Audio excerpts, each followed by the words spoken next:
smaller, probably just lopping off one of the wings of the building, as I suspect. And then it says that the property, who the property owner is, lists the property owner as Highland Bank. And then it also talks about the applicant's business form.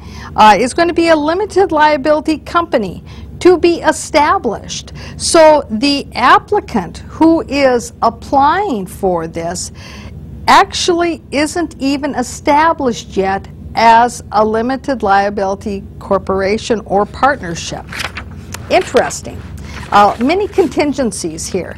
Also, there's information with regard to whether or not if the applicant is a general partnership, to list the partners. So if you want to know who those partners are, that it says here that the limited liability company will be taxed as a partnership.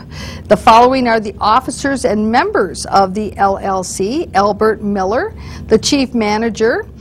Then there will also be Jack Rajanovich. I may have said that incorrectly, but he, of course, I believe is out of the Chicago area. And then Lance Lemieux, I believe is how you say that. Again, I apologize if I've said that wrong. And he is out of West St. Paul. And it does, in the application, give their phone numbers for contact information. And then when it talks about the project, it says what's the project's name. Now keep in mind, this is the application for the tax increment financing. It talks about what will the project be, that this rental project of 106 units, 32 of the units will be memory care apartments, and 74 units will be assisted living units.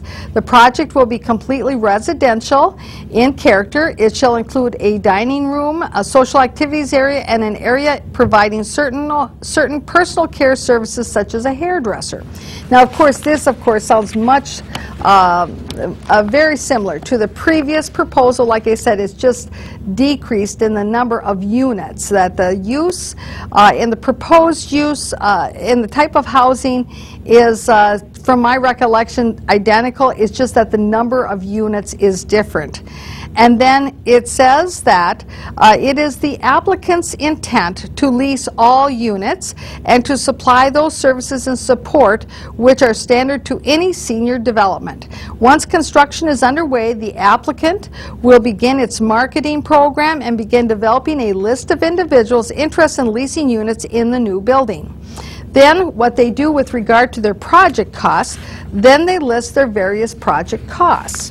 One is that the land acquisition will be $3 million. Site development, $1.2 million.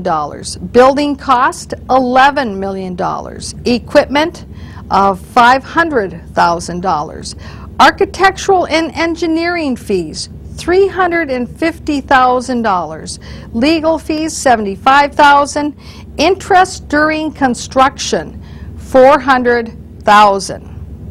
Interest during construction, $400,000.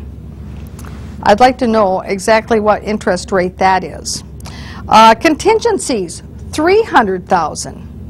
And then other, there isn't anything listed for other, so altogether, just a little shy of $17 million for this project. And so that's what the TIF application says is indeed what what it will cost, and they are saying that they are looking for a tax increment financing in the amount of $1.2 million.